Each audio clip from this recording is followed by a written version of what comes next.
Please stand for the Pledge of Allegiance.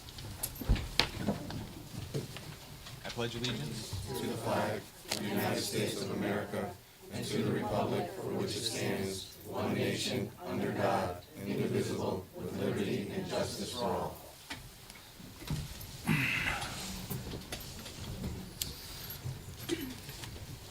Madam Clerk, would you please do the roll call for tonight? Okay, Councilwoman Melly Garthwaite, Councilwoman Melly Garthwaite, Council at Large, present. Councilman Brian Laux, Councilman Brian Laux, Council at Large, present. Councilwoman Ann Heffernan, Councilwoman Ann Heffernan, First District here.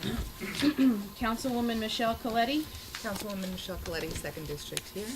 Councilwoman Sarah Akbarali, Councilwoman Sarah Akbarali, 3rd District, present. Councilman Gary Donovan, Councilman Gary Donovan, 4th District, present. Councilman Edward McMillan, Councilman Edward McMillan, 5th District, present. Councilwoman Dawn Callahan, Councilwoman Dawn Callahan, 6th District, present. Councilwoman Catherine Tucker, Councilwoman Catherine Tucker, 7th District, present. Councilman Christopher Vargo, Councilman Christopher Vargo, 8th District, present. Councilwoman Katie Muller, Councilwoman Katie Muller, District 9, present. Councilman Stephen Johnstone, Councilman Stephen Johnstone, 10th District, present. and Chairman Nicholas Pascal. Nicholas Pascal, Council at Large, present. We do have a quorum, thank you. Okay, at this time, we will enter into public session at 7:06. Would anyone like to speak before the City Council? Mr. Moreno? Hi, everyone. My name is Jeffrey Moreno, 175 Canton Street, West Haven, Connecticut. First and foremost, I'd like to give kudos to the new administration. Happy New Year to the new council folks that I know. Some of you I don't know. For those of you who don't know who I am, I sit on the ethics board. This is my 6th year on the board. I'm ending my 2nd term in June of this year. The reason why I'm here today is to respectfully ask the new administration and the new council to swiftly and speedily elect new folks to the ethics board so we can continue the great work that Chris Vargo and Nick, as well as myself and the other members, have done. I'm extremely proud of the job that we've done, and I want to continue that momentum. So I ask that the administration and the new council speedily appoint some new folks to the ethics board so we can continue doing what we need to do. Thank you. Thank you for your comments. Would anyone else like to speak before the City Council? For the 2nd time, would anyone like to speak? Mr. Collins?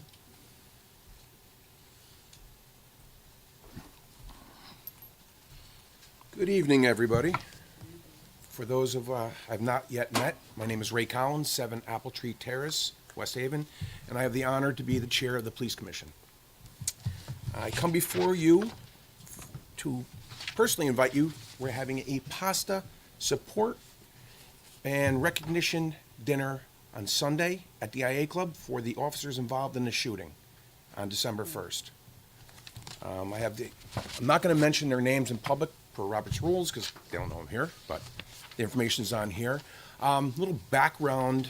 I'm sure a lot of people saw the video and read about it in the paper. Some of the things you may not realize, the officer who was shot was able to, as soon as he was shot, hold on to the weapon so it wasn't discharged again at him, even though he had a through-the-leg shot. The video up to and including, they were acting completely professionally and respectfully until this suspect turned and shot. The backup officer, who, after multiple attempts to drop the weapon, after he discharged his weapon, he immediately put a tourniquet on the officer who was shot, got him down to a waiting patrol car, sent him, came running back upstairs, and continued to put CPR on the suspect after he had been shot. The officer who did do the shooting was a transferred officer from Westport that only been on the job for 1 month by himself. To hear the video, to hear the dispatch, everything was perfect. Textbook performed. We want to thank them, recognize them. The officer who was shot is back to work after getting a shot through his leg in 5 weeks. So I got the information here. Just want to hand it down, please. Any questions? I look forward to working with you. As far as the safety of the city is concerned, welcome everybody. Welcome back to the people who were here before. And just remember that not all heroes wear capes. Thank you. Thank you for your comments. Sunday, what time? It's on here, 28th. Oh. It's on 1 o'clock. Thank you. The IA Club. Thank you. All right. Any other questions? Thank you. Thank you. Thank you for your comments. Would anyone else like to speak before the city council? For the second time, would anyone like to speak before the city council this evening? For the third and final time, would anyone like to? Mr. Brown?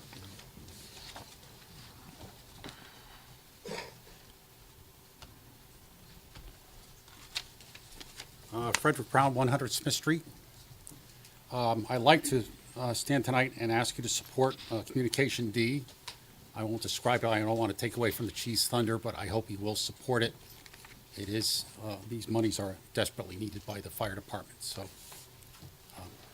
I hope you'll vote for it. Thank you. Thank you.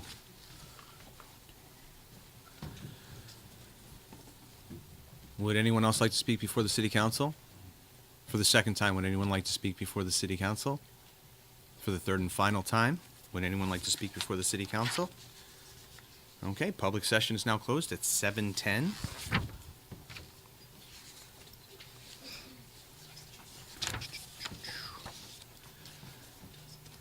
We will now convene the January 22nd regularly scheduled council meeting at 7:11.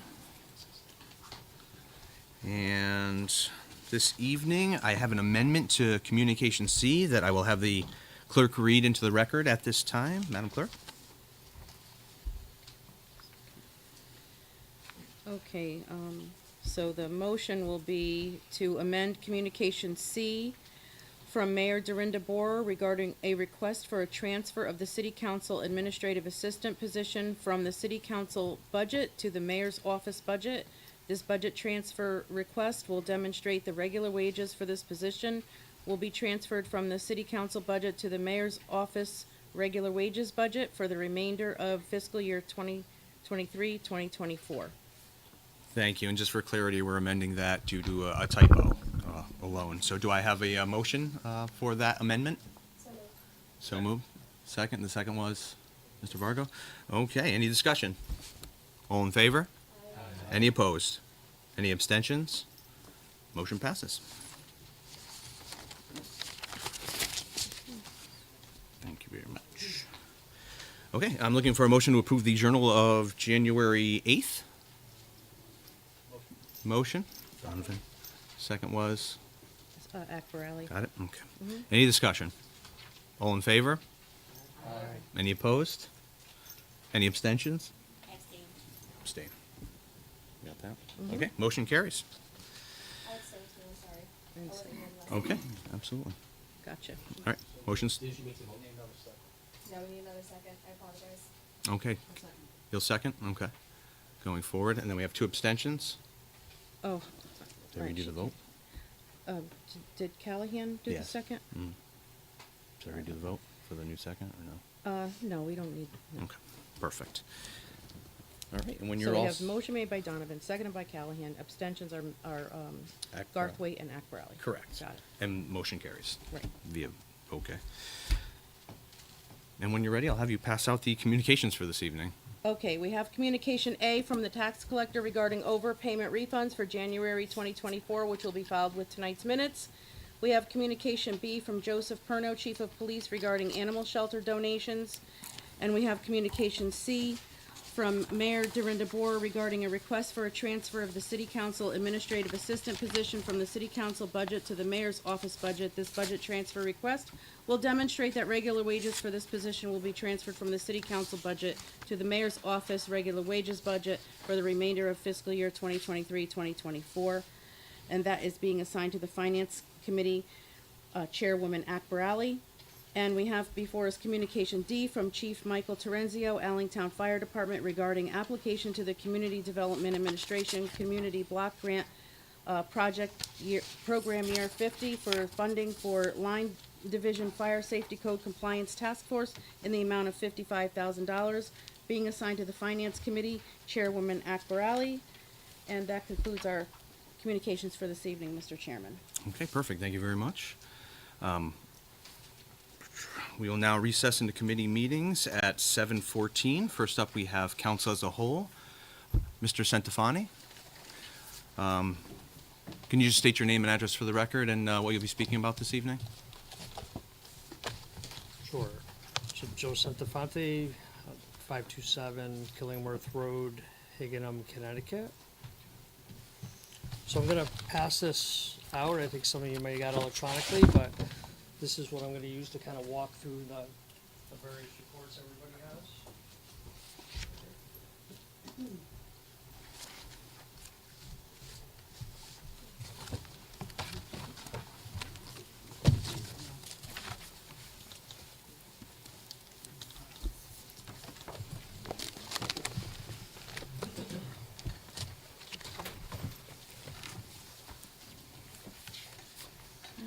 I'm gonna take two, one for me and one for the office.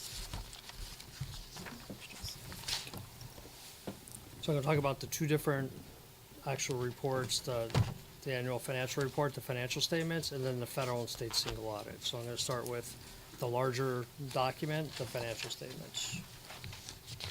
Thank you.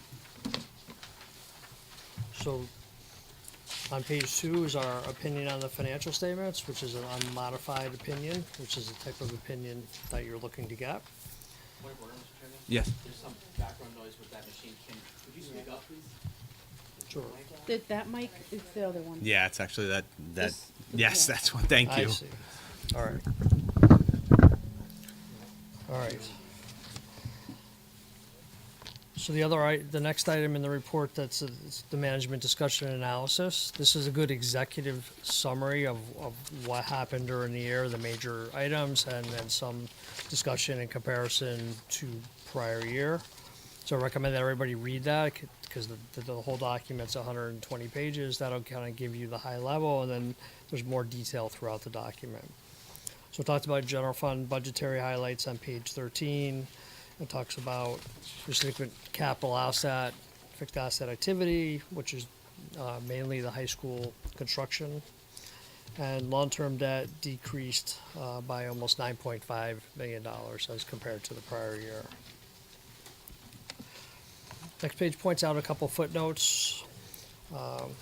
So on page 40, expenditures exceeding budget. So there's a list there. We do have a recommendation that budget transfers come to council, which is kind of the normal practice, and versus ending the year showing items that are overspent. So even if it's done subsequent to year end, we do recommend that the transfers come before council and approve the over expenditures. Right. The extraordinary item on page 41, the casualty loss. Mr. Centofanti, let me just cut you off for 1 second. I'm sorry. You having trouble hearing? Yes. Yes. Andrew, if we turned on the interior, would that cause feedback in your gear? Probably not. Let me see if I can do that then. The larger mic, if you can hit that until it turns green, there's a button on the bottom. Okay, let me see if...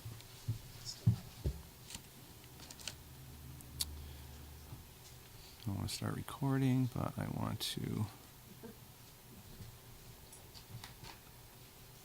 Please continue. We'll see if that helps. Okay. All right, again, on page 41, the extraordinary item, the casualty loss, that was related to the fraud that occurred the previous year. This was the balance of what was determined to be a casualty loss, so that's separated out. And then on page 89, the prior period adjustments, there's a new GASB standard regarding leases and the lease accounting that was implemented during the year, so that's identifying what the effect on the financial statements were for that new standard. So general fund, again on pages 20 and 22, unassigned fund balance is almost $8 million at June 30, 22. Again, we gotta remember we're talking about 22. All right, that worked. Andrew.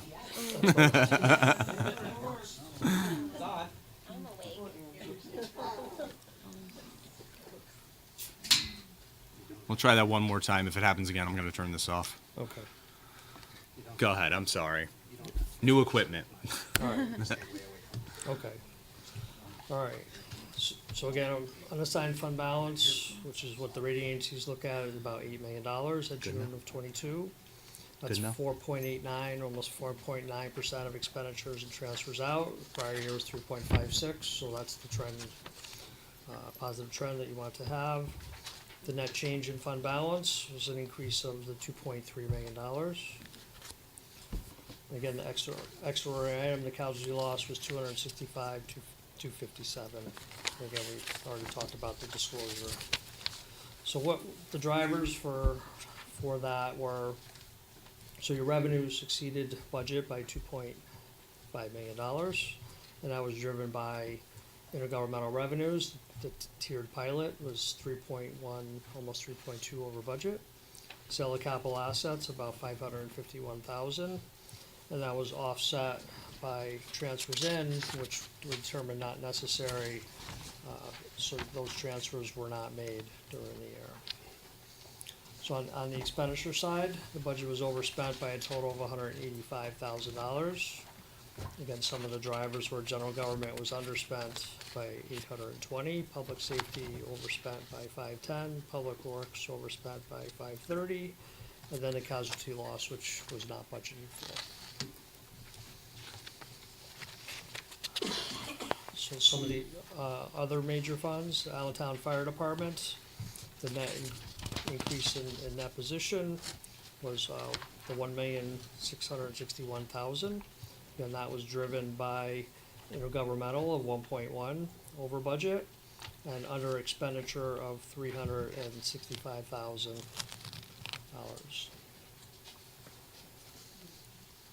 Sewer fund. So revenues were 11.8 million, almost the same as the prior year.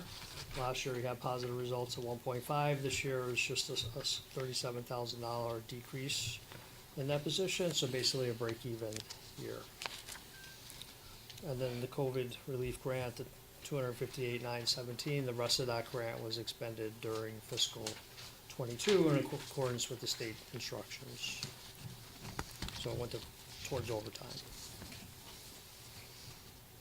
Internal service funds are in exhibits F through H, page 25 through 27, and then the combinings are later on, 117 through 119. So the budgeted contributions for OPEB were recorded in this fund, because at June 30, 22, you did not have a trust established. I understand that's changed at this point, but there was a net decrease in that position of $1 million, and last year you had positive results of 1.6 almost.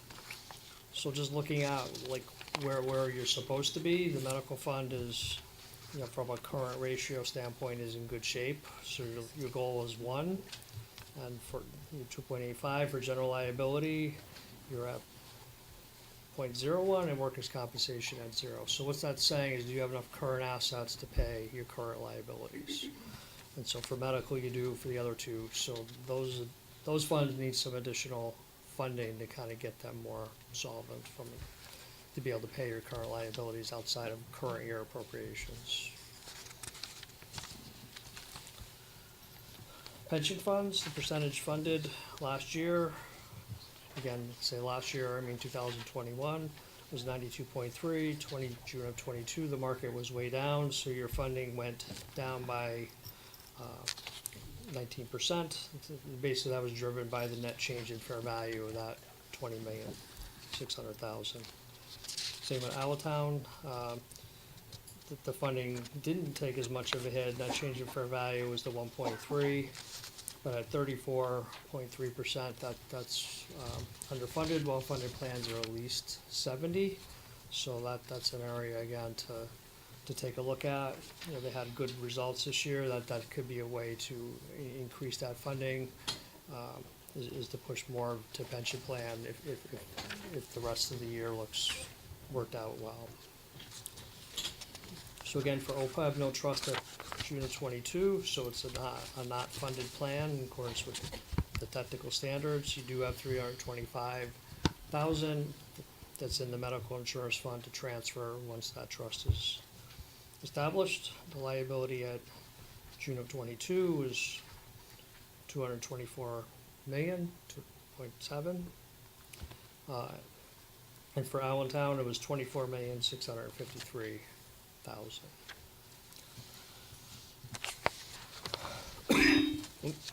So that's the highlights of the financial. I'll talk about the federal and state. Point of order, Mr. Chairman? Yes. Can we ask questions on this document before we move on to the next? You know what, since we have so many new folks here, I think it's probably better off if we break it. Do you have any issue with that, Mr. Nope, Centofanti? not at all. Okay. Would anybody like to ask any questions on the document we just heard about? Yes. Mr. Locks, Councilman Locks, Councilperson Locks.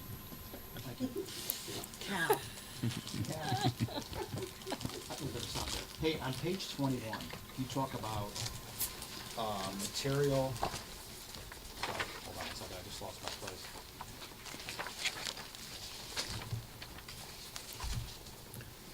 So page 21, you have material weaknesses and significant deficiencies. Can you quantify, or not quantify, can you qualify the risk there? When you talk about material weakness, is that high, medium, or low risk? Material weakness is high, but I didn't get to that section yet. I'll give you a little bit more detail when I get there. Oh, okay. So I stopped at page 17, because that's the big document. But material means high, significant deficiency is medium. And then the other matters are lower, depending on what they are. Okay. So on page 21, you're gonna talk to those things somewhere else, or? Well, they stopped me at page 17 to talk about the financials, so I Oh. guess I'm just saying I'm sorry. I didn't get to that part of the presentation Oh, yet. So I will, Jumping the gun. I will My give you some apologies. comments on that when I've been known to be overzealous. no problem. All set, Councilman Locks? Yes, I am, thank you, Okay. sorry. Absolutely. Councilwoman Heffernan. Liability as of June 30th, 2022, $224.7 million. Is that the whole pensions for city teachers, police, or is that only city workers, like city 12 The people? pension is just police. Because it does have a police breakdown Oh, on okay. All right, a you're different asking- page. So that's the OPEB number.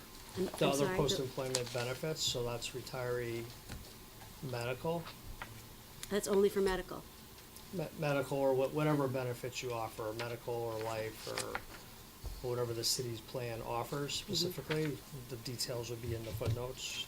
Is that what we owe, or is that, If you had to pay everybody out right now, that's what you would owe, but Okay. it's kinda like pension in a sense, but you really haven't started funding this.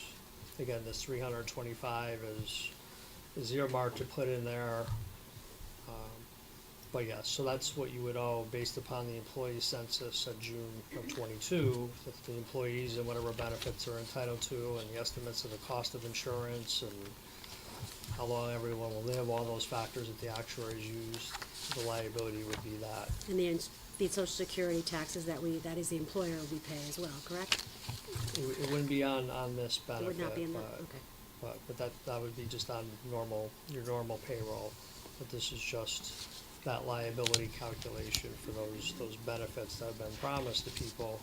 So the actuaries calculate what it would cost to fund those as they were promised.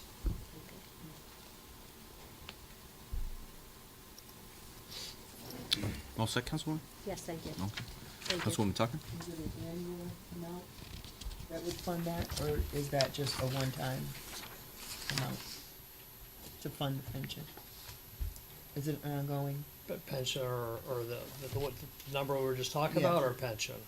The number you were just talking about is not the pension? It's that other post-employment benefits, retiree, Okay, the retiree. medical. Okay, yeah, So the actuary, you would do the same type of calculation as we do for pension, so it should be funded annually. yeah.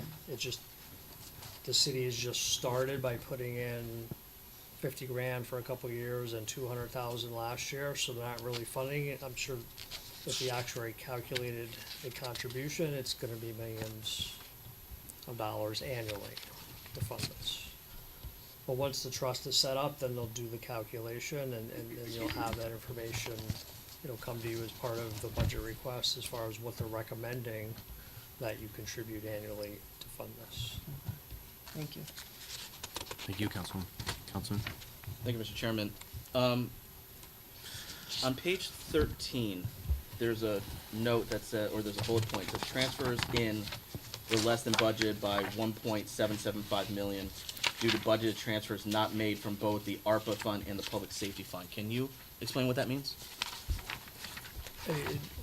What that means is that the city budgeted transfers from both of those funds, from ARPA money is in a different fund, the police outside services, the private duty is in a different fund. So as balancing the budget, they were budgeted as revenues to come into the budget. To pay for expenses that we were anticipating on incurring on those items? Right, so if you look at RSI 1B, which is basically your budget and actual for that budget that was approved, and you look on page 91, you'll see those were budgeted, but there's no actual. Did we have corresponding expenses that, I guess my question is, did we have expenses that we should have transferred funds in to cover? Well, that funding it wasn't direct. So basically, because your revenues were 2.5 million over what you planned, and your expenditures, you went over by 185,000, there wasn't a reason that you needed to fund that transfer. So you left the money in ARPA so it could be used for whatever ARPA projects versus supplementing the budget. Okay. There's also listed a 265,257 quote unexpected casualty loss. I heard that you said something about it, but I didn't hear what that was. Could you explain what that unexpected loss was? So those were the payments made related to the CRF, the COVID relief fund. So those are payments that were made by the city that were subject to that fraud that occurred. So casualty loss is a nice way of saying the fraud. So last year, you look at, there was a piece last year, and this was the piece that rolled into fiscal '22. Okay. And I think I'm going to jump to page 40 on the document. I don't know if you're going to get to that in your presentation because your presentation goes on to the other document, but on page 40, there's basically $2.8 million of excess expenditures.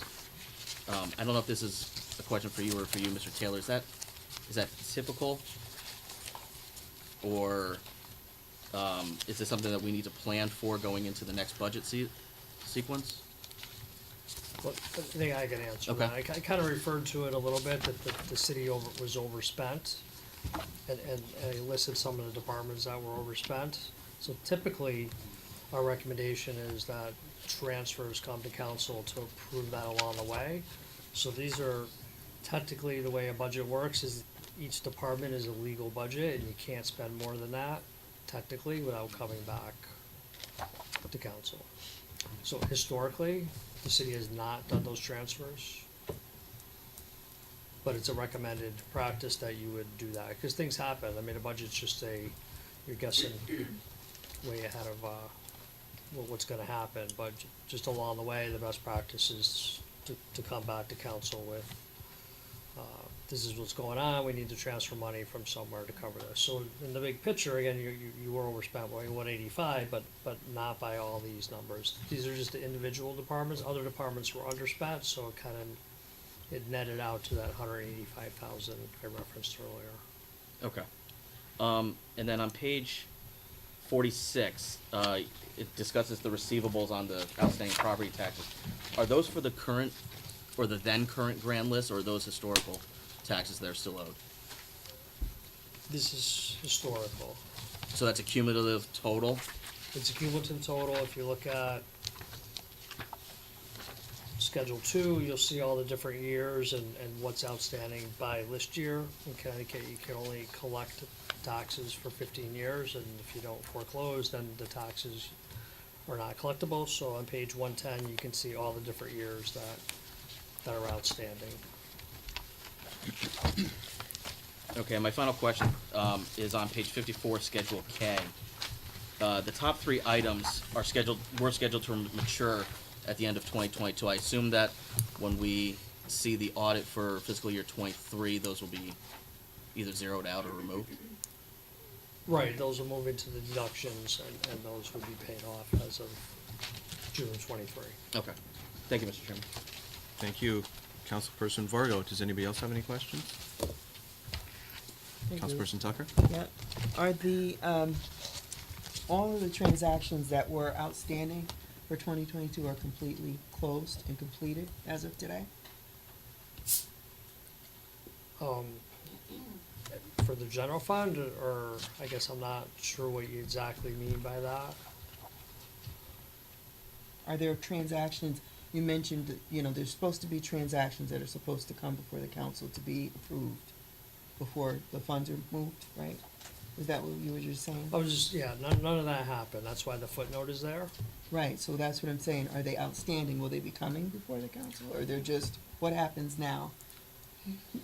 Nothing happens now, it's just kinda, so my recommendation is for 24, because that's what you're in control of, that be done, but even for 23, you're gonna have the same, I expect, I haven't seen the numbers, but for 23, I would expect the same thing, Okay.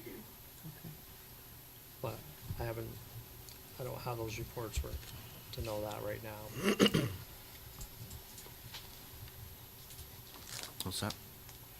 Okay, yeah. Any other questions? Okay. Can you continue on with the single audit?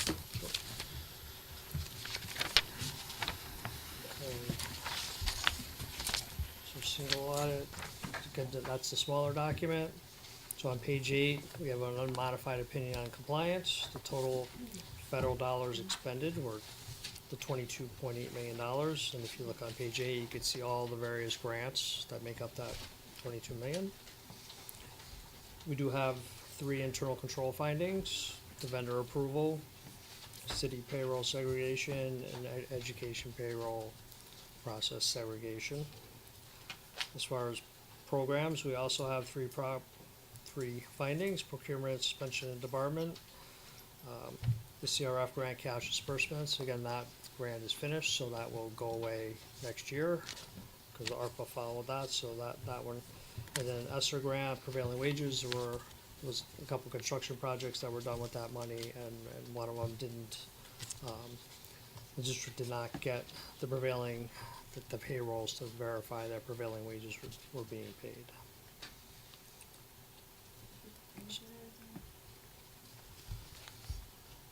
So that finding is, if you're doing a federal construction project, and it's over $2,000, which needs to be indexed, because that came out in the 1930s, and they haven't indexed that number, then the contractor is required to pay prevailing wage, whatever that is. You get that from Connecticut.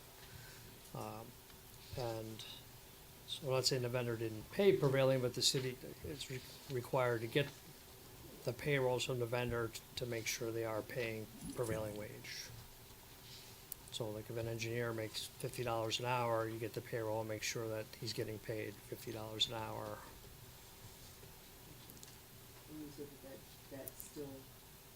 That needs to happen or didn't happen, is that what It you're saying? it didn't happen for one of the contractors that we tested.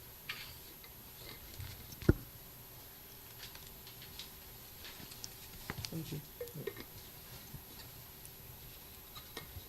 So the program's tested with the CRF fund, coronavirus relief, Title I, which is an education grant, and then the ESSER grant, which is another education grant.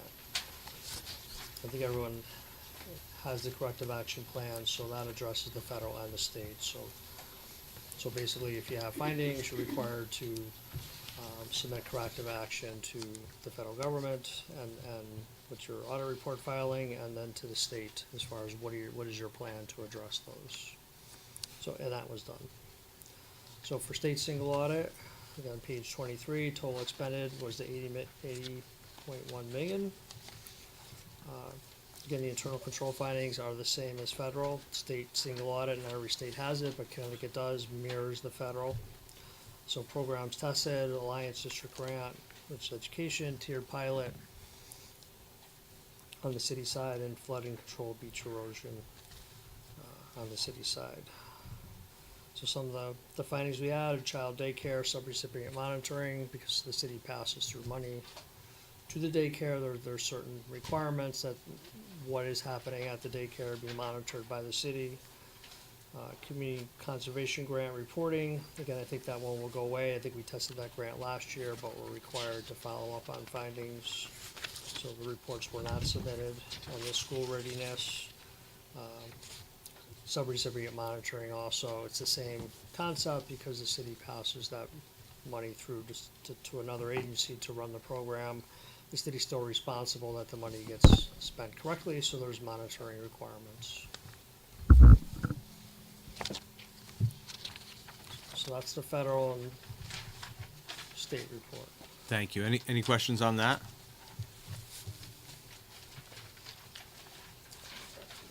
Go ahead, Councilwoman Tucker. So this is the same, it says the same thing about prevailing wages for ESSER grant? Right, that's what the finding is related to us, or, So, and that's the same it's the same, issue? same Okay. thing. Right. Thank you. Anyone else with any questions? Councilman Law? Thank you, sir. I'm assuming I can speak to page 21 now. Yes. Thank you. Sure. Vendor approval, that material weakness, which you said is high risk, should I assume, or should we assume that you do not have, or we do not have as a city, a formal supplier onboarding process?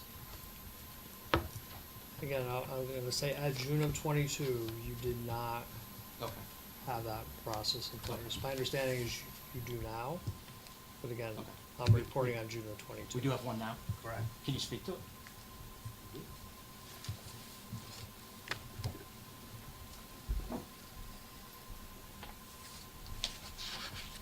Over the last several months, as we've been reporting to you, Rick Spryer, who was our procurement director, and myself have been attacking all the elements around control of our cash and the vendors. And so we now have a process. First step of the process was to center all of the vendor maintenance, if you will, adds, subtracts, within the procurement department. It was spread about, and it was creating some segregational duties situations elsewhere in the city. So we now have it centralized. We have a list of documents that need to be procured and maintained before a vendor can be added, and including a W-9 and some of the other things, just to make sure that they are a legal vendor. And this happens right in the procurement department. So people bringing us a vendor that they want to pay, that they're out of the picture so far as whether the vendor gets approved for payment by the city. So that all happens now. It keeps it documented. What are the mechanics? In other words, do you use Microsoft Suite products? Do you use an ERP system? How is that done today? I hesitate to call it ERP system, but Munis is an ERP system in that it has purchasing all the way through payment. You can manage your business in it. It's dependent upon the procurement department doing their jobs and doing it correctly. Okay. And but I'm very proud of the work they've done, and they've really kept up with the W-9s and made sure that these are legal vendors.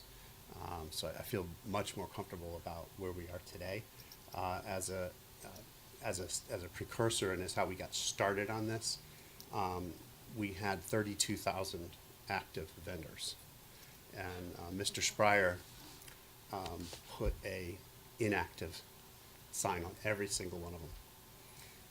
And then he went back and started making sure that we had the documentation, everything in place for each vendor as he opened it back up for payment. That was a lot of work and had to be done fast to keep the lights on and et cetera, and keep the projects running. But it was a big task, but it was really worth what we did. And how do you manage the vendor master today? It's managed through the procurement department. I mean, they totally are the only ones who can change it. Yeah. Single point of contact that manages your vendor master? Correct. Okay. Okay. obviously we got this document at the 11th hour, a PowerPoint. There was another document that came out earlier that had a lot more significant deficiencies than what's on here. So the question I have is, and I guess it's an assumption on my part because it was a significant deficiency on the first document we got. I'm assuming you have a full cradle-to-grave purchasing system in place today. Oh, yeah. Okay. Okay. I'm assuming it's not on here because it got done. Yeah, well, the system was there, we just weren't using it correctly Okay. at the time. Over the fiscal '23, and I don't know if Mr. Centofanti's reports what they'll reflect. Okay. We started in '23. We feel like we're in a much better place today in '24. So, just depending on what he observes, that's what he'll report. And, there might be slight alterations to the city started using something, as of a certain date. Okay. But that's up to him. That's not up to me. Another item that was on the first document that's not on this document is the whole asset management system in terms of, what you have here in terms of, equipment and obsolescence, and then, of course, you have the school with the asset management and the obsolescence. Has that been addressed? Do you have a full-blown asset management program in We place have now, too? it still exists the way it was. Okay. And we update our fixed asset system annually to Yep. prep for the audit. It's not a day-to-day thing Yep. that we rely on for financial reporting. It kind of Yep. gets booked at the end of the year. That's not the best way to do it. Yep. Mr. Sanafani will tell you the same Yep. thing. We ought to, keep up with it as we go. Yep. Unfortunately, we had key positions that were vacant, and we still do. Yeah. Yeah. And so that's not something we've been able to attain to, neither have we been able to attain to bringing you all of the transfers that would be required as we go through the year. We just simply have not had the staff to go out and do the projections that are necessary Yeah. with the department heads on a monthly basis to bring you the necessary numbers. So you don't buy a piece of a capital equipment today, assign an asset tag, track that asset. No, You don't do any of that We've today? never done asset tags Okay. with the city, unless it's a license plate. Yeah, We okay. call that an asset tag. Okay. Yeah, I mean, listen, I know from experience it takes a tremendous amount of resources to manage that stuff. So you gotta pick your poison at the end of the day. We have been attempting to do that. I Yeah. believe that the focus that we placed on procurement and payment, payroll, I think has been well placed. And as well as in the grants department, you'll also see some things here where we haven't been collecting for years and years, and we've really stepped up those collection efforts. I was reporting that to the previous council, and I've reported some of it to you since you've come on, the efforts that we've made to get the money in-house. Okay. Just one more question, I'll leave you alone. When it comes to, and maybe this is a question for Joe, and it's just a philosophy question. Are you familiar with SOX from 2002? When it comes to all the procurement stuff, when it comes to all those financial control shortcomings, is it a true statement to say that if the Sarbanes-Oxley Act got applied to municipalities, we might not be having some of these issues? It's more of a philosophical question. I would say conceptually, but there's a lot of resources needed to implement SOX. Gotcha. I mean, so a lot of it in government is a little bit tougher because you have $250,000 to hire someone to help you get there. Right. So that's why government lags in some Yep. of those areas. It just Yep. comes down to those types of issues. But they would have helped, but at the end of the day, it was a function of resources. Yes. Okay. Yeah. Thank you for that. Thank you. I was just curious. Thank you. All set, Councilman? I'm all set. Thank you. Okay. Mayor Board, did you want to add anything about the changes that they were just speaking on? Oh, yeah, first of all, those are good questions. Director Barcelona? I just wanna, I know all of the council knows this, but I just wanna remind our audience, anybody who's watching, that this is a 2022 audit. So these are deficiencies from 2021 and 2022, where, as you may recall, the auditor had walked away, PK came in, so the audits are behind. So a lot of these deficiencies, because they're alarming when you look at this list, have been corrected. Joe, our auditor, cannot respond to you whether they have been fixed or not because he hasn't audited 2023 yet. So he can't officially respond to that, but that's why David gets up and responds to it. And I want to thank David and Ricky Spryer actually, while I have your attention, because they worked really hard on that vendor management system. But just going back to timing, so this is the 2022 audit that was done in November. The goal is to have the 2023 fiscal year audit done by this June. We will have it done by this June. And then we will be back on track to have the 2024 audit, fiscal year audit, done by December. And then we will be all caught up from the past issues and years. So just wanted to clarify the years for everybody, because when you look at a lot of these material issues, and there's a lot, a good number of them have been clarified already. Yes. Could I take- Dave, yes, definitely. Please add. Just to add that, there's a third document in your packet. It's management's corrective action plan. It's a stapled a few pages. Please have a look at that. That's the hard work that we put in and addressing issues. Absolutely, Councilwoman Tucker. I just wanna, just ask if, going forward, we can, especially with procurement, you know, just remember supplier diversity. I know you purged a bunch of, vendors and that kind of thing, but I don't know if you have a mechanism, and maybe at some point in the future, maybe you can speak to that and what your, process can and will be, or is, for being sure to, remember supplier diversity going forward. Thank you. Thank you. Councilman Varga? Thank you. I have several questions. May I ask them of Mr. Taylor because they reflect on his corrective action plan as well? I don't see why not. Yeah. He seems up for it. I'm trying to keep it from going up and down. It'd be a better grab it, just in case. Misquoted.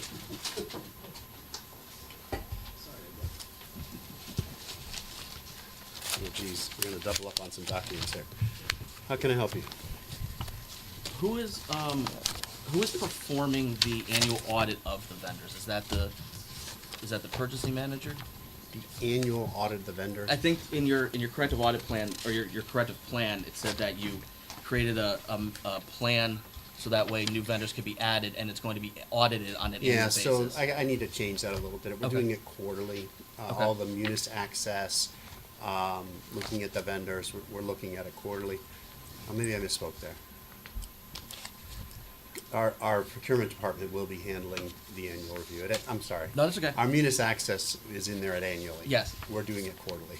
I got confused. You're doing the munis access quarterly? Yes, we are. Great.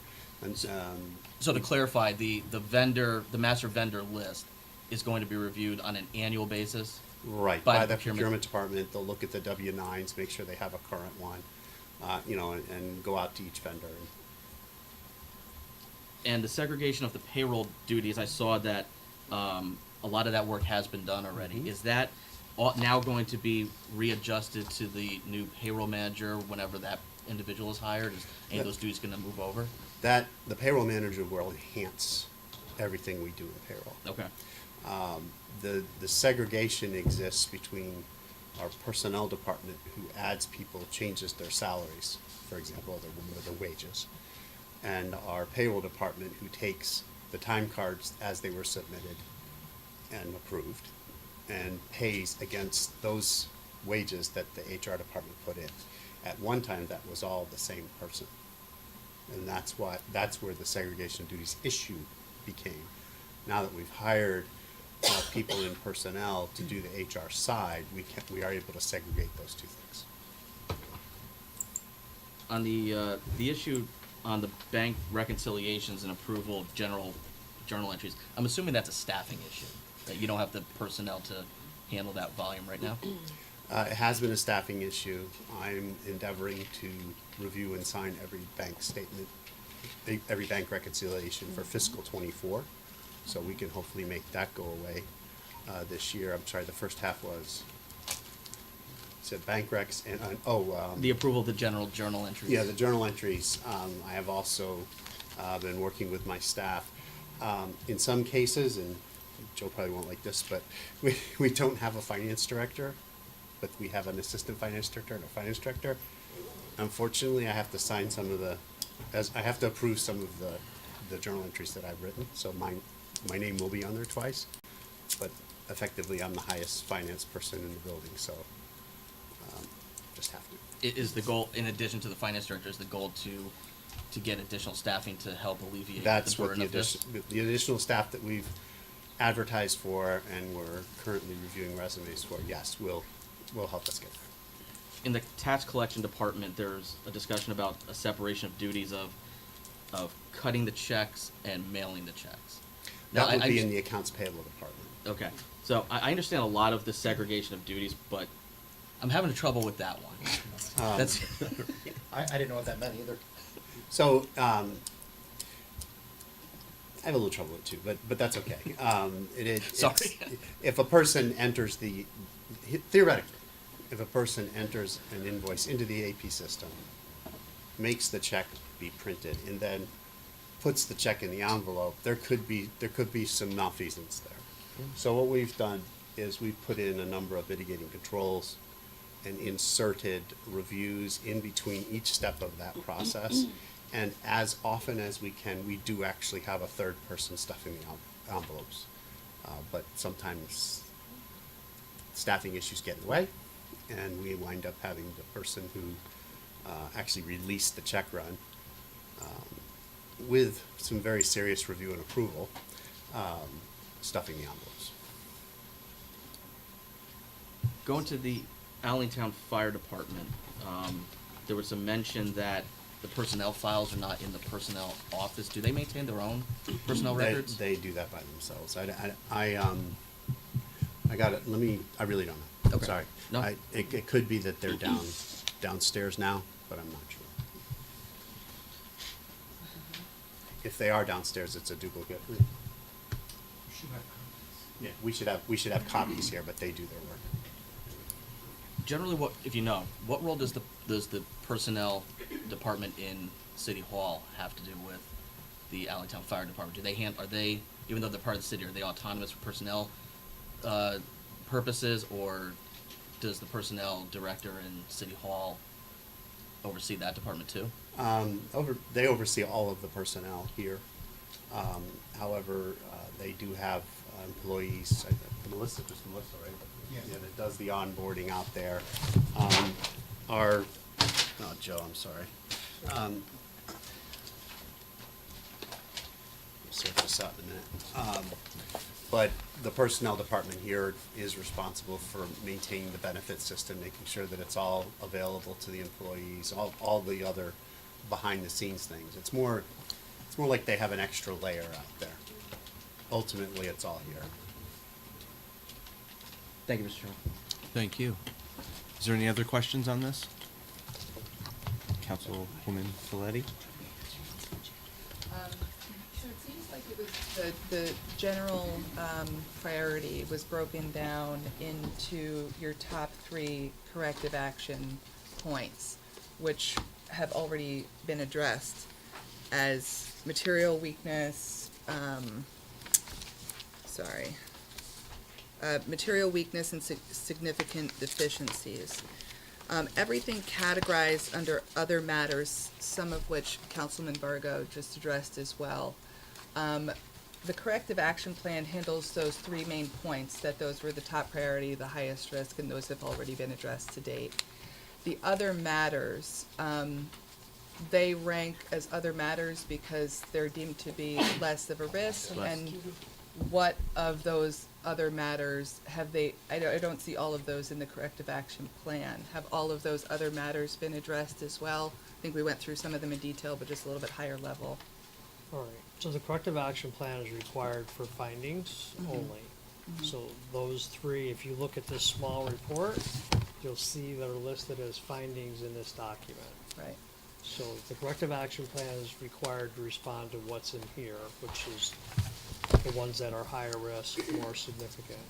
The rest of what we call other matters, the things that need attention, but they're not required. The feds don't, the federal government doesn't care, the state doesn't, the state actually does, but the feds Got it. They don't want that information. So OPM, who monitors the local governments, will require some sort of reporting back to like what is the status, what's the corrective action for those other items.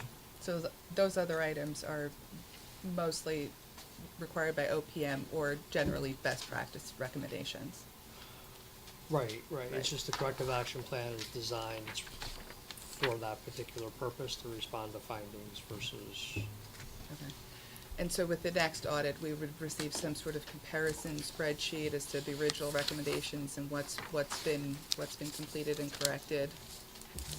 So management can certainly do that. If you look at the recommendations you have, the very last section says prior year recommendations. There was only one that was corrected. Got it. So we would list all the ones that we removed. So anything with an asterisk has been ongoing recommendations that weren't corrected. Right, and then the Right. last section is anything that was corrected, which was just one. If you looked at 21s, there was a bunch of them that were corrected, but for 22, only one was resolved. Got it. And then, so just the last question, per the recommendations, the corrective action plan, in the corrective action plan, the actual action, answers all of the recommendations. So the actual action is taking, exactly the recommendation as provided by the third party and putting that into practice. Or are there any alternate, is there any deviation from the recommendation to the actual action plan? Well, Dave wrote the response to Right. so there shouldn't be any deviation. A lot of times it's not immediate. I think it may have been a personnel issue, so in one instance, I think it was recommended someone from payroll do something, and in lieu of someone from payroll doing it, I think the finance director does it, so.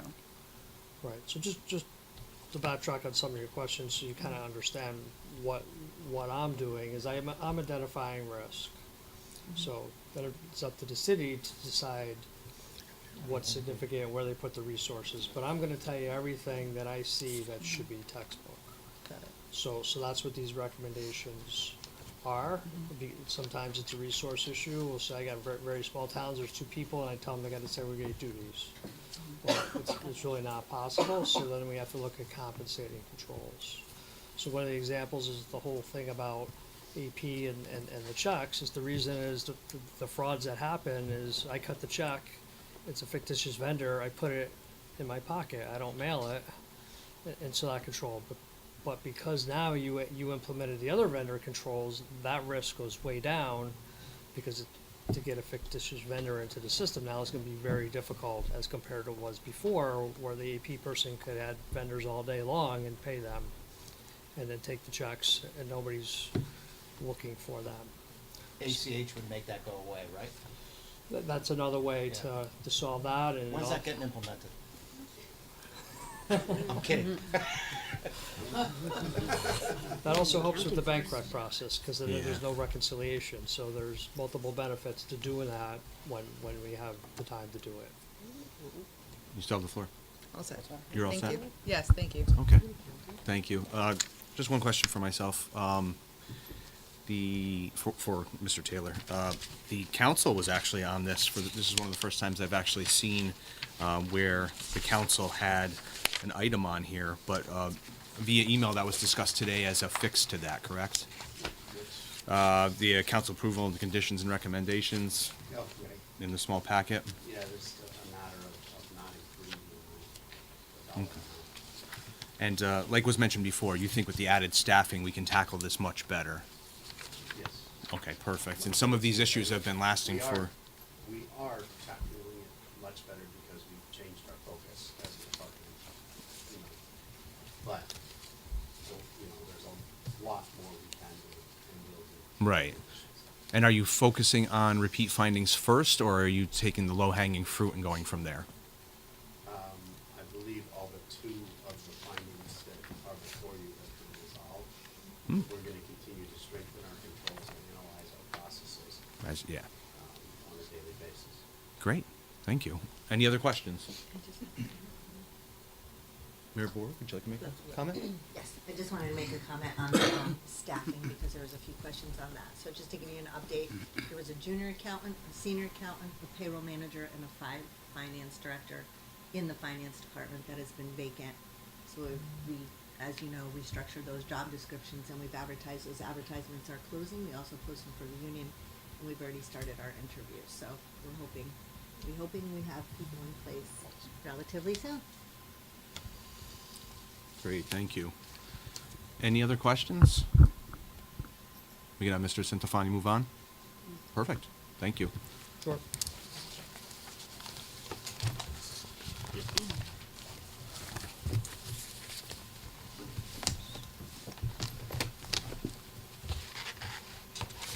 All right.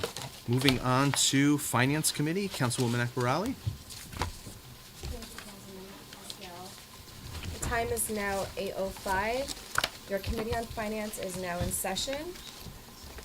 Committee members present are Councilman Vargo, Councilman Locks, Councilwoman Tucker, Councilman Johnstone, and myself, Councilwoman Akbarali, as chairwoman.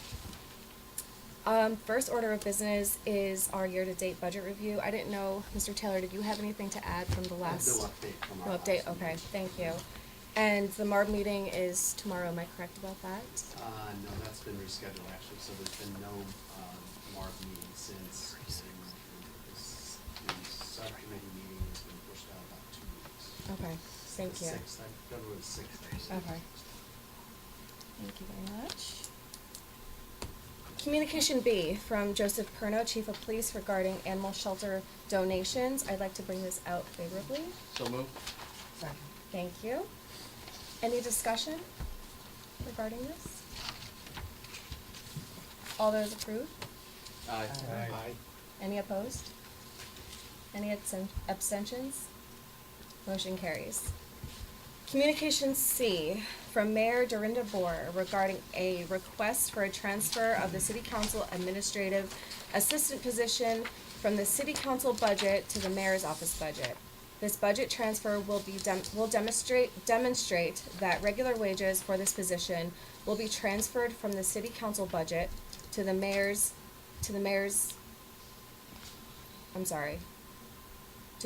office budget for the remainder of FY '23 through FY '24. I'd like to bring this out favorably. Second. Thank you. I did have one question for Mayor Bohr. I just had a question about the reporting structure and how that would be if you were to have someone else in this position. Yeah, good question. So, the reason I'm asking for the transfer is because historically, the position reported to the council chairman. And, Chairman Pascal and I have been, talking about this because, as you know, the council's part-time and the council's not here. Correct. So having a position that works in City Hall that has no direct supervision, we saw that was the very position that The oversight, right? that caused the issue.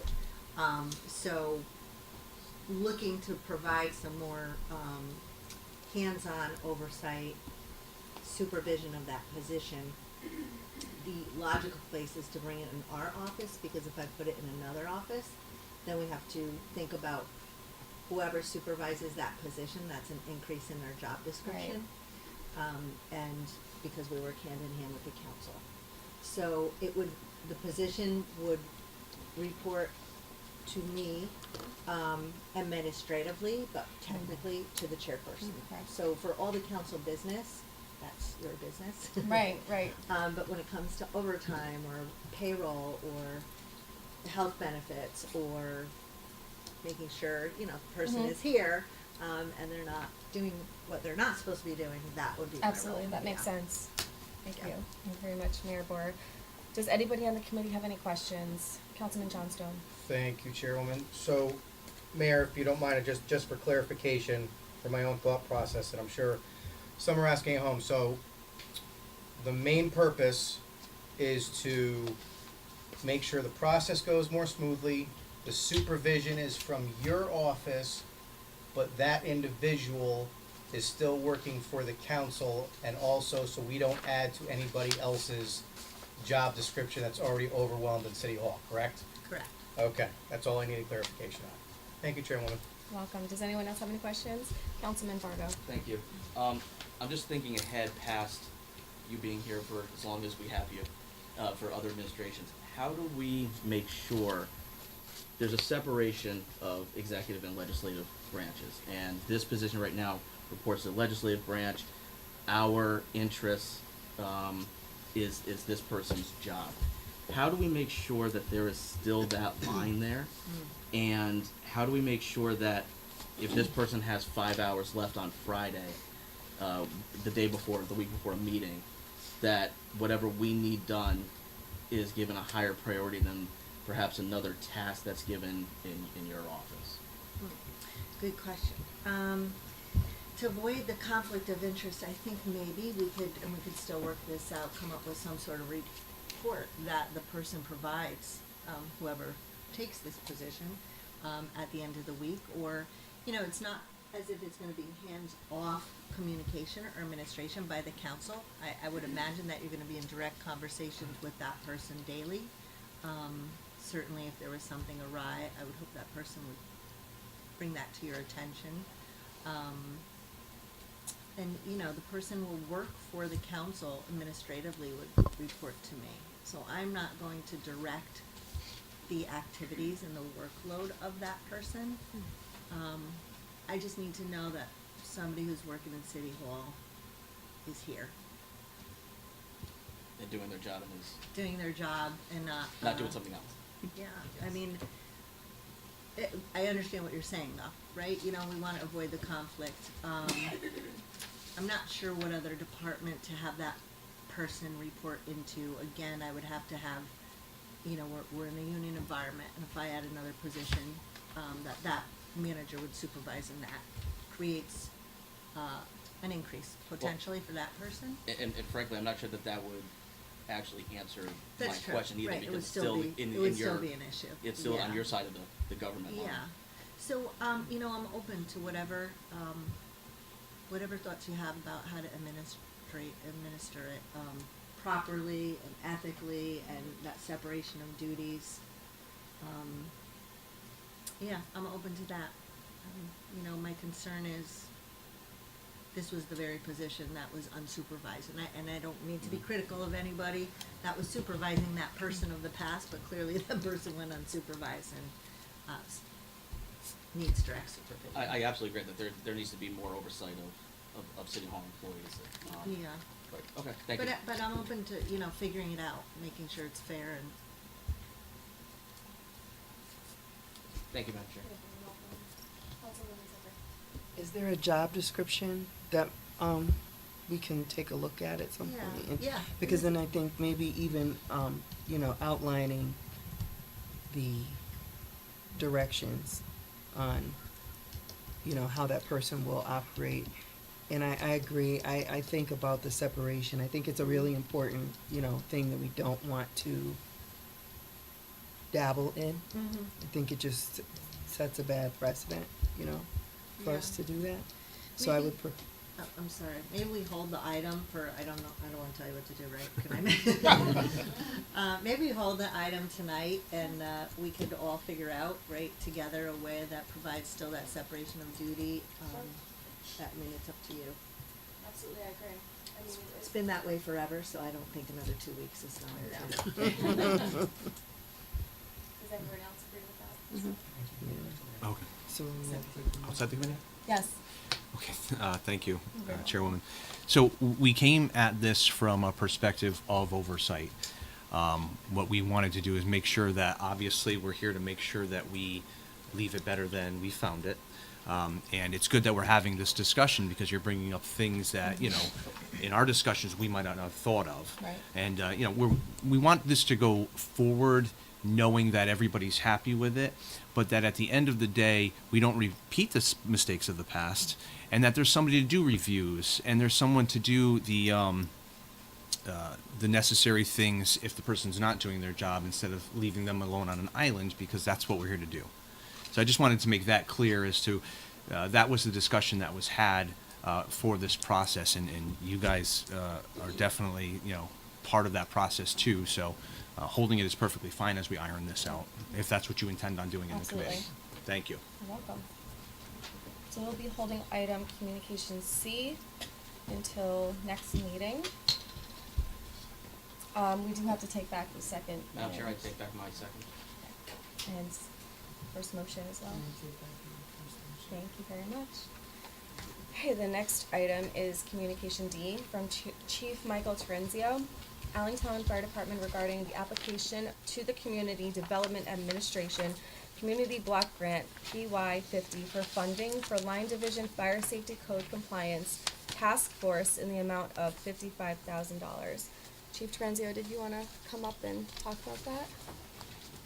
I just need a motion real quick. Oh, sorry. So, I move to approve. Thank you. Can I have a second? Thank you very much. Thank you.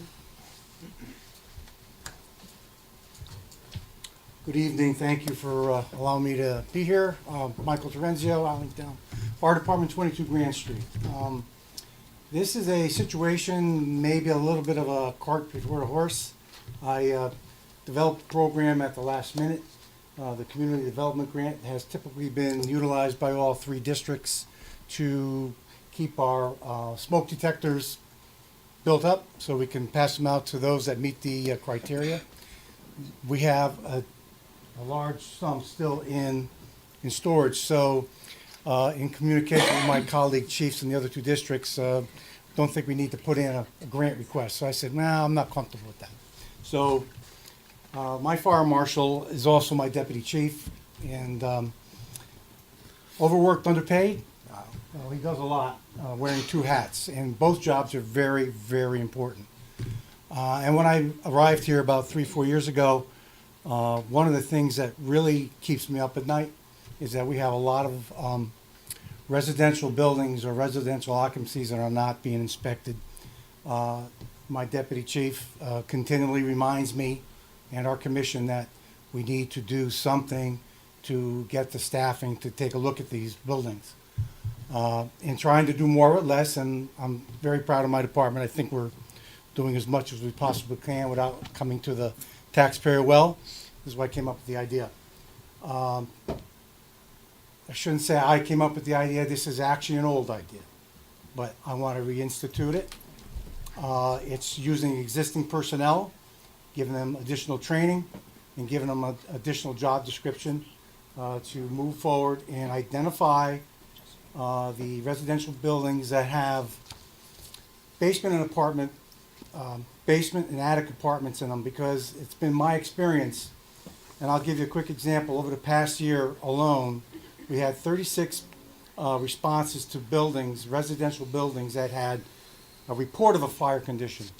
And that ranged from an actual fire condition to overcooked food, to a problem with the burners, to a problem with the chimney flues and things of that nature. Well, out of those 36, half of them, 18, actually resulted in us actually doing an operation of extinguishment, whether it's with extinguishers, stretching lines, or things of that nature.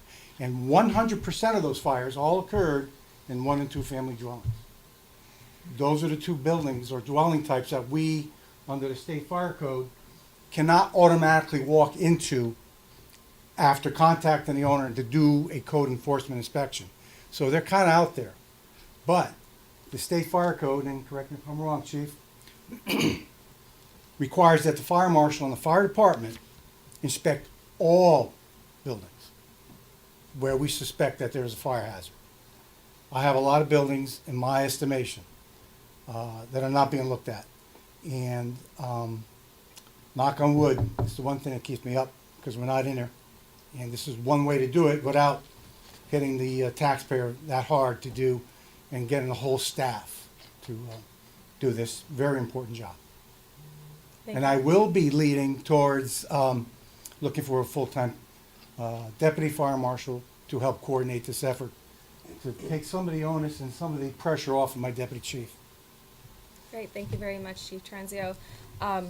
I think it's a very important grant, and I have no problem with the allocation of these funds, but I do have a couple of questions, if you don't mind. In the summary of the project, it stated that these are on-duty fire company personnel. In the budget detail, it outlines an hourly pay rate for training an inspection with estimated total of hours for the four firefighter code inspection specialists. Are they already assigned to that area? They would all be our staffing that's with the City of West Haven Fire Department, Okay. Allentown District. And that is one of the caveats to this program. By using already existing staff, they would go out with the code enforcement specialists as a group. Right. The that code makes enforcement sense. specialist would take a look at the abatement process, see what's there. In the meantime, the remainder of the crew, we'd be doing an actual visual pre-fire survey, if you will. Right. So in the event, hopefully not, when they do respond to that fire, Right. they've already looked at the building and it makes them safer. And if we're safer, so is the public. Great, thank you very much. And also, I wanted to just ask a question about the hours per week. The four firefighters, code inspection specialists that are these four additional firefighters, where does the estimated 4 hours per week for 52 weeks at $30 an hour each per inspector fit into the budget that was proposed 225 estimated hours of training and 315 estimated hours for inspections each? So basically, are these firefighters on regular duty, or I just wanted to make sure there wasn't any double dipping in the process? Valid question, and I did think about that. This would be additional, this would be additional to their normal on-duty Okay. hours. But they would also have the option to be able to do so off-duty, which it's a separate job classification, so it's not the same job that they're typically paid for. Okay. To be careful of the FLSA challenge and all those items as well. So while they're on duty, it wouldn't be an additional? Correct. Okay, There would be another thing for them to do to schedule into their okay. normal route, well, yeah, it would be routine, other than responding to an actual fire. All right, good. Does anybody on the committee have any questions? Councilman Vargo? Thank you. You're welcome. Chief, thank you for coming in. I know that you were asked last minute, and I appreciate it. Not a problem. I'm very excited about this. I've actually had conversations with former council persons over the years, with some ideas of ways to crack down on illegal apartments citywide. I don't know if it's a problem or not, but I know in other municipalities it is. And I know that there's a way for the building department to get involved and do that, and the fire department. So I'm thrilled that this is something that we're going to be tackling. And I hope that if it's successful, then certainly the center, but all three fire districts will jump on the bandwagon and do this project. Yes, Councilman, and I'm glad you brought that up. This was a last-minute thing where I had to get it program developed in a couple days, put it down in writing, have it ready for the application because it was closing. Did not have an opportunity to speak with my colleague chiefs at that time. As we so often do, we do collaborate a lot on many things. I do envision this, much as you just described, that if it is, we could kind of like use it as a pilot, but if it does materialize and it is profitable, or not profitable, beneficial, I would more than be excited to include the other agencies, health department, building department, to include and make a task force, because I really think we do need one for the entire city. And I do I know, can only speak for my district. And I do know that other municipalities actually have enacted ordinances that permit these sorts of inspections every 2 or 3 years or whatever it is, and then we charge a fee, or they charge a fee for that to offset the cost. So there's definitely a precedent out there to do this. So again, thank you. I'm really excited for it. Thank you. A couple of specific questions, and I understand that you put this together quickly, so I don't. Hopefully, you have the answers. Number 17 on the actual application relates to your department identifying suspected properties. Can you give a general idea of how you would do that without having any, somebody calling you, or Right. maybe that is the way? Right, well, a lot of them we've been finding by responding to them. And it's a scary thing in the middle of the night when you find it. And we often say after the fire, wow, good thing we caught this one. And I've been hearing it too often. One way is to determine number of mailboxes, number of meters that may be out there, number of cars parked in the in and around the street, in the driveway, other land use records, looking at the GIS and that information to say this should be a two-family home, but we see curtains in the attic, we see curtains in the basement. And this is where some of the pre-fire survey that the on-duty crews would be doing, driving around the district and just looking. Because very often we drive through the district, we're not looking for specific things. But, oh, I remember there's curtains up in that attic, or there's curtains down in the basement. Oh, we see someone going into a basement Bilco door on a regular basis. Mhm. So those would be the types of things that we would be doing on a regular basis. Number 19, on the application, just says that the fire code is going to obviously control what you do.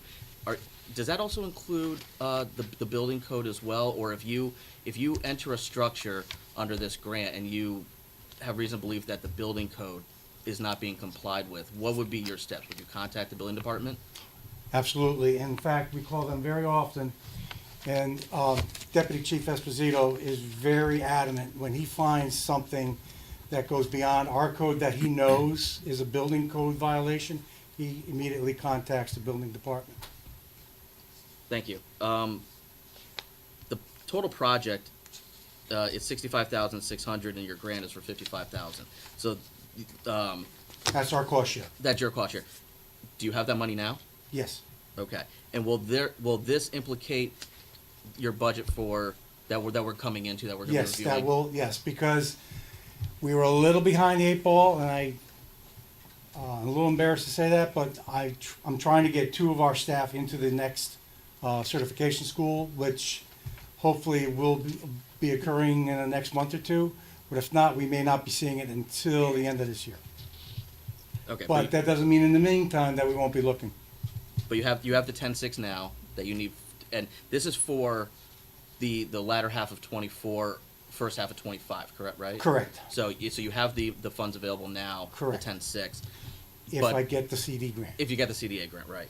And then going forward to maintain the project, that's I going will to be resubmitting the grant again, okay.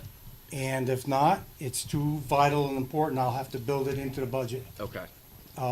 without going over. Okay. And my last couple of questions are just on your executive summary. I personally did not know that your department did not have a fire marshal and that the deputy chief was pulling double duty. I assume that's not ideal. It is not ideal. It's a they're both pivotal Right. positions. And he doesn't complain. That you know of.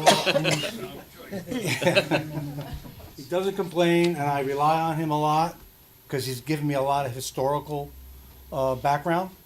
But then again, with the myriad of things that need to happen, because he's also in charge of training, he also oversees the apparatus. It goes on. And comparatively to the other districts that are in the rest of the city, we're the most understaffed. Not just with the fire marshal activities, but with on-duty personnel, which I'm trying to fix as well. May I ask, is that a funding problem? Yes, Okay. but it's been taking some time, and through the efforts of the deputy chief and myself and the grants administrator for the city, we've been able to secure grants to take care of a lot of very needed equipment, which is going to help us out a great deal. Will this project lead to the hiring of another body that will alleviate some of that fire marshal duties from the deputy chief? Yes, I'm looking to, and in discussions with the fire commission, we do need to at least have a deputy fire marshal, which I do have a captain that is a part-time deputy fire marshal. So effectively between the two, they're one, but it's not the most ideal. And it really does keep me up at night, as I said before, and we have corporate counsel here. No one wants to hear I didn't have enough staff. So ideally, I guess my question is, ideally, what are you looking for in terms of staffing for that position? Are you looking to hire 1 or 2 part-time fire marshals? Are you looking for just 1 full-time? I'm looking for 1 full-time, either deputy fire marshal or full-time fire marshal, but I think it's gonna be a deputy fire marshal, because even though the deputy is still kind of wearing two hats, he'll have someone that he can, on a daily basis, dictate to, in addition to having the coordination effort of 4 additional people that are only doing code inspection, So that person will handle coordinating the it. work, and deputy chief, you'll continue to be the overseeing person of that role, right? Yes. Okay. And I don't know if I asked this question, but does this grant allow you to do that, or is that something that's separate that you're looking at? The additional staff as a fire marshal would be separate. Okay. All right. Again, thank you both, Deputy Chief. Thank you for everything that you're doing. I know that you're pulling, double time, triple time on all that. Thank you to your captain. Thank you for being here again, and thank you for everything you do for us. Thank you. Thank you for saying so. Thank you. Thank you. So thank you a lot. It's hard to follow up all the thank yous. Can you talk a little bit about, once you've gone around and you've looked at all these places and you've identified, hot spots, areas that you're concerned about? What's the mechanism for getting inside? Contacting is like a normal inspection, and I keep looking back because he's the expert. I am a certified fire marshal. I did this a long time ago.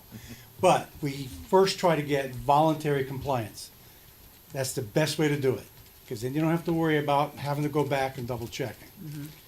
We give them a first inspection, advise them what we found, give them time to correct it, go back, give them a notice of what we found for a record, do another one to see what they've corrected, point it out, and then we go back for a third and final time, which then we put the teeth into it. And if you don't get it done by a certain date, you're going to the housing enforcement, and you get served. In the 1 and 2 family dwellings, there's going to be a little bit of a challenge, only because as a 1 and 2 family dwelling, they're not as easily regulated by the fire code. So if we need to get in there and we know that there is a hazard that exists, we have to go through administrative warrant, because it's the Fourth Amendment. Yeah, can you talk about that? What is that? Well, we have to go to a judge, Oh, demonstrate the need. This is what we found. This is what we need to do. We have people that are at peril, and we've contacted the owner, and they're not compliant, and even if they're out of state? and all that? even if they're out of state. So, what is the length of time that you give in between the first, second, and third? I'm going to refer to the deputy chief. Depends on what we find there. I mean, if it's imminent danger, it's immediately. If it's Yeah, we go to pretty directive serious, 10. give them 15 or 30 days, but it's driven by how dangerous the condition is, life safety, and so on. I'll give you a quick example, and not to take up too much more time. It was about a month and a half ago, 50 Allen Street, Saturday evening, single mom with a child, infant. Thank God the infant wasn't there. We had a significant fire, went through the roof. And the fire was out. I went upstairs after it was all out to check it out, and I couldn't make it up the stairs. I was too tall. That would never be allowed. Right. Well, I mean, that's a good point that you're making too, because not only is it a danger to the people that are living in the dwelling, it's a danger to you as firefighters who have to go in and try to put out the fire. Yeah. Expecting it to be a normal dwelling. So, And many people ask themselves, well, it's just another apartment. I have a bedroom up there. Yeah, you have a bedroom up there, but you need 2 ways out, and you don't always have 2 ways out of a attic or basement. And, well, there's windows, but they're not openable enough. This day and age, and I'll refer to the corporate counsel, anybody will sue you for anything. No matter how hard you try, you just don't. That's one thing, and I need to protect our liability for that of myself, the department, and the city, as well as making sure everyone's safe. Thank you. Anybody else on the committee have any questions? I'm gonna open it up to the entire council. Does anybody on the council have any questions? Yes. Councilwoman Heffernan. Chief, these 4 people, they'll be, what, inspectors, really, like what an inspector would be in a fire marshal's office, correct? They would be, yes, they would only get the inspector module for the certification class. Okay. Otherwise, you can go for fire investigation and/or full-blown fire marshal. Do you have any inspectors in your office now? I have just the fire marshal himself, and one of our captains is a deputy fire marshal. So he's part-time. Yeah. But I need No inspectors. inspectors, right. Yeah, I need inspectors. So these would be your inspectors per Yes. se? Now, the first initial in educational cost would be the greatest outlay, right? Yeah, well, the training itself is free, Oh, okay. but I'll have But to you'll have to pay compensate them them for to their go. time. Right. Right. And That will be the initial expense. that would be the initial expense, and I've already had communications with the union, who is all for it. Yeah. I won't be held to paying any time and a half. It's, they're looking at it, those that are volunteering to do it are looking at it as a career development for And future additional use. safety for their men that are on their crew. Yeah, and it's an additional thing for them to increase their career. Yeah, their CV, yeah. So, do you foresee, like, I know you've got a great fire marshal. My father was a deputy chief fire marshal. He had both titles too. So, but he had inspectors I'm with him. preaching to the choir. But he had inspectors. He didn't just have himself, so. Right, I don't have any. Okay, so these would be your inspectors. It's Pretty necessary, right? very necessary. That's my job, Okay, is to protect. yep, thank you, Chief. All set? All set, thank you. You're Thank very you, Chairman. welcome. Anybody else on the council have any questions? Seeing there's no more questions, all those approved? Aye. Aye. Any opposed? Any abstentions? Motion carries. Thank you. Thank you, Chief. Communication D, we are withdrawing, and we'll be bringing back next meeting as we need to add additional language that will change the ordinance as well. Point of order? I'm sorry? Point of order? Yes. I think you were speaking of communication G. I'm sorry, yes, that's what I meant. G. Thank you. Thank you. That ends our finance at 8:35 PM. Great, thank you very much. You're welcome. And we will reconvene the council as a whole at 8:36, we'll say. Moving on to number 4, unfinished business, seeing as we have none. On to committee reports. Will the clerk please read communication A, overpayment refunds, into the record? Communication A from the tax collector regarding overpayment refunds for January 2024, which will be filed with tonight's minutes. Thank you kindly. And back to Finance Committee, Councilwoman Akbarali. To the Honorable City Council of the City of West Haven, your Committee on Finance, to whom was referred to the matter of the animal shelter donations, reports that the committee met on the 22nd day of January 2024 to consider said matter. It is the unanimous opinion of the committee that the following motion be presented. Resolved, the West Haven Police Department has received the following donations totaling $939 for the animal shelter per Connecticut Statute 7-148C, 3A and B, and General Order 98-04. We are forwarding these donations for approval. The City Council of the City of West Haven hereby approves the animal shelter donations to be deposited into the animal shelter donations account number 101-00000-28285. Paul Palumbo, $25, Angela Russo, $100, Thomas Pitts, $50, Prospect Beach Fish and Game Club, $250, Deborah Johnson, $50, Peter Plano, $50, Lynn Mazzara, $75, Nutmeg Branch Number 19, NALC, $50, French Dream, SPV LLC, $24, and Webster Bank, Elizabeth Weeks, $265, totaling $939. Do I hear a motion? So moved. Second? All those, Second. sorry, You're the motion, just need a second, so. a second, yes. Okay.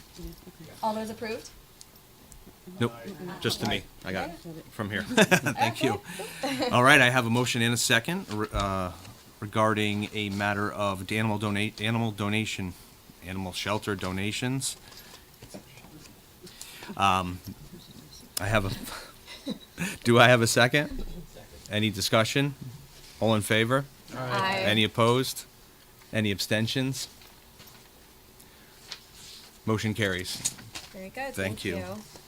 To the Honorable City Council of the City of West Haven, your Committee on Finance, to whom was referred to the matter of Chief Michael Terenzio, Allingtown Fire Department, regarding application to the Community Development Administration Community Block Grant PY 50 for funding for Line Division Fire Safety Code Compliance Task Force in the amount of $55,000.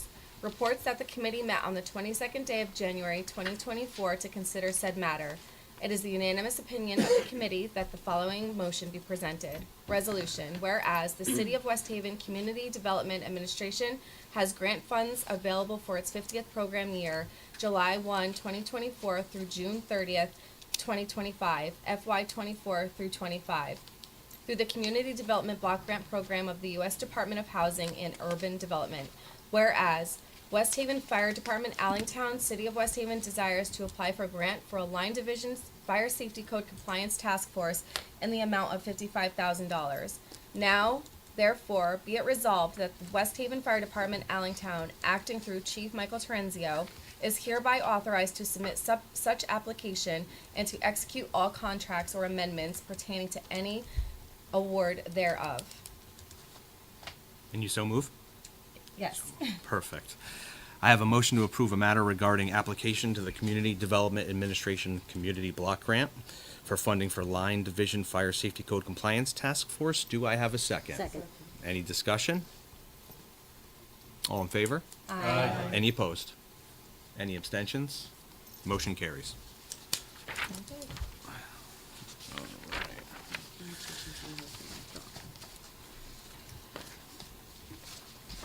And that concludes, Yeah, Yes. holding C and LNG. we have to record the withdrawal, right? Oh, and the resolution. We do have to record the withdrawal? Yeah. You should just make an announcement when it's been withdrawn. Just announce the Just withdrawal of the mention last, it, yeah. And we are holding communication C for next meeting, and communication G, we are withdrawing until next meeting as well. Perfect, thank you very You're much. welcome. Next up is action on ordinance previously presented. We have none. Any liaison reports this evening? Okay, Councilman Coletti, Councilwoman Coletti. So as liaison to economic development, congratulations to Leilani Perry, who was elected as the new chair of the commission.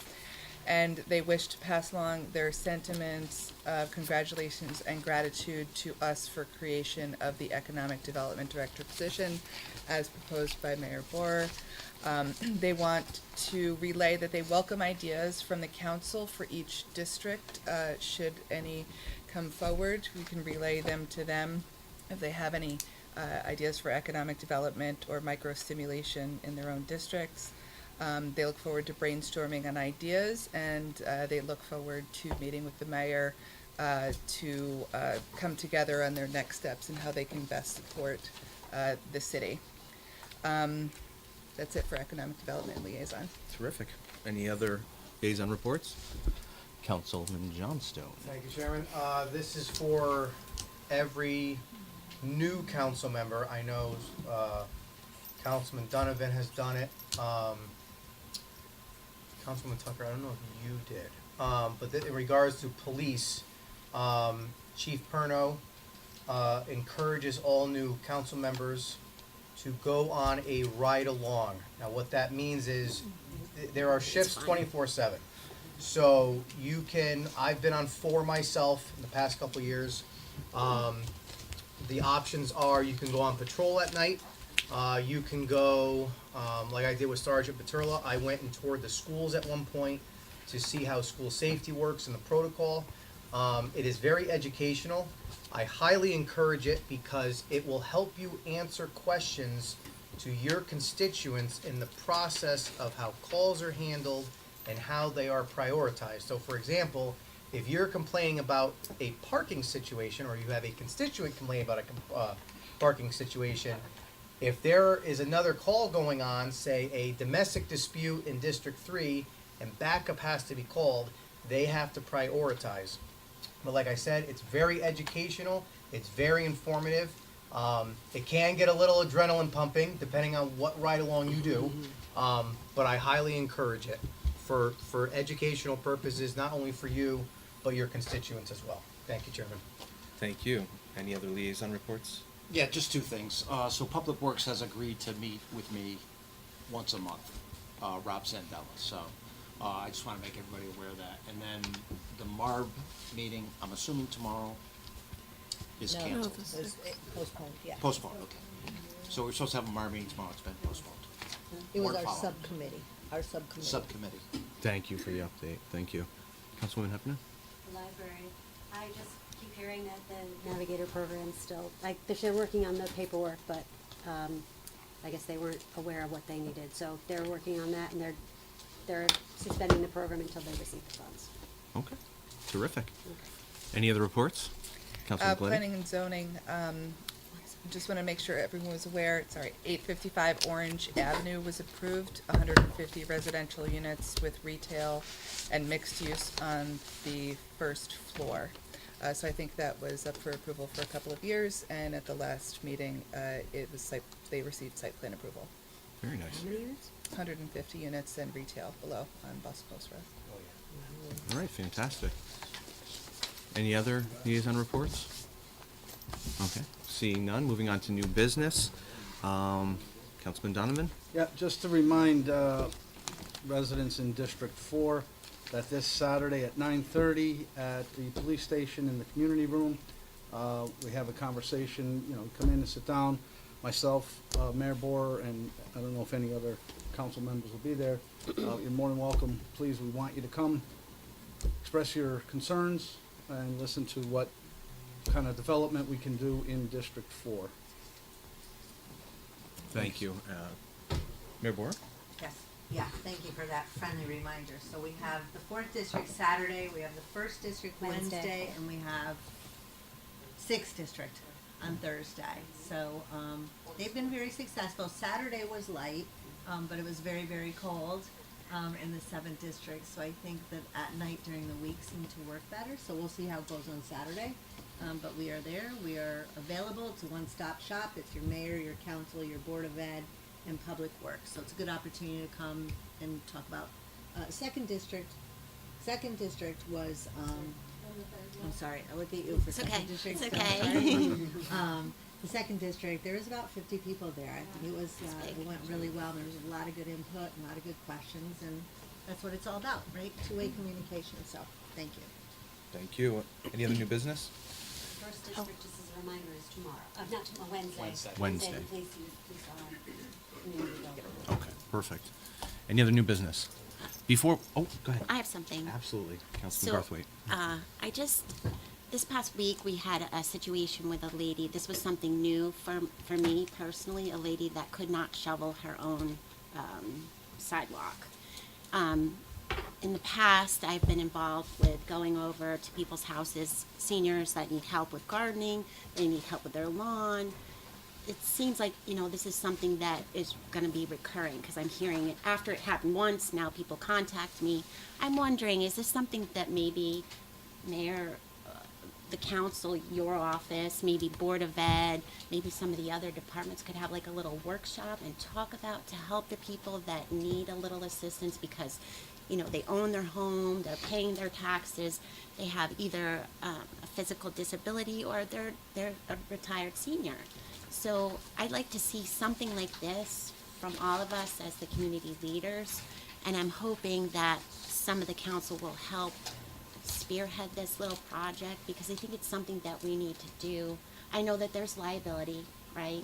There's a little bit of liability moving snow and such, or, you always could, hurt your finger or whatever when you're cutting something in the garden. But I think this is something nice that we could do for our residents, especially because they have spent so much time here and they do pay their taxes. So I'm just wondering what the rest of the council thinks about this and if it's something, Mayor, you might want to spearhead. Yeah. I could, yeah, Yeah. certainly, years ago, we had something that was called, No, go did you ahead. have to recognize me? There you are. No, you're good. Years ago, we had something called Helping Hands in the city. I know a lot of you are still new, but we connected young adults that were of age, right? So there wasn't that extra liability, they were under 18, with seniors. So whether it was mowing or just, taking the garbage out or some simple chores. Yep. So I think maybe we need to do a needs assessment first and see what organizations already exist. Okay. Right? Yeah. Because we have veterans in need, but we have veteran organizations. Yep. Or we have single moms in need, but we do have some community organizations. So I think it's a great idea. I think Yeah. we gotta figure out where the gaps are. Okay, that would be And then great. match volunteers, and Yeah. it would be great, are you suggesting that the mayor's office with you and some council people? Yes, yeah, Okay. work on it. All right, so we'll work on that Yeah, offline. yeah, that would be great. Thank you. I appreciate it. Sure. All right, great Okay. idea. Thank you. Before we go this evening, I just wanted to say, and we showed a little bit, but we have a new system for recording the meetings and with microphones and everything that will be up and running very soon. So I just want to take the opportunity to thank Andrew, who's been recording the meetings for a very long time as, we got this underway. It's almost ready to go. I don't know if we'll need him again, but I just wanted to say thank you on behalf of the council. Thank you. Before we find that out. Then, anybody else have any new business this evening? Okay, I will entertain a motion to adjourn. Motion. Second, all right, all in favor? Aye. Any opposed? Any abstentions? You sure you don't want to discuss it? All right.